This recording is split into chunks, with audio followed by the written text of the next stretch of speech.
ദേഷ്യപ്പെട്ടിരിക്കുന്ന എൻ്റെ സുഹൃത്തിനോട് ഞാൻ എങ്ങനെ സംസാരിക്കണം? അവർ എത്ര നാൾ വീട്ടിലുണ്ടാകും? എത്ര വർഷമായി നിങ്ങൾ വിവാഹിതരായിട്ട്? ഇങ്ങനെയുള്ള ക്വസ്റ്റ്യൻസ് എങ്ങനെ ഇംഗ്ലീഷിൽ ചോദിക്കാം എന്ന് നോക്കാം. ദേഷ്യപ്പെട്ടിരിക്കുന്ന എൻ്റെ സുഹൃത്തിനോട് ഞാൻ എങ്ങനെ സംസാരിക്കണം? How should I talk to my angry friend?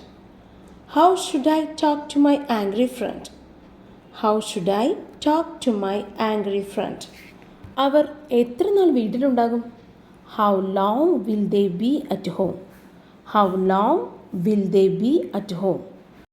അവർ എത്ര നാൾ വീട്ടിലുണ്ടാകും? How long will they be at home? നിങ്ങൾ എത്ര വർഷമായി വിവാഹിതരായിട്ട്? How many years have you been married? How many years have you been married? How many years have you been married? ഇതുപോലുള്ള daily വീഡിയോസിനായി പ്ലീസ് സബ്സ്ക്രൈബ്. Thank U.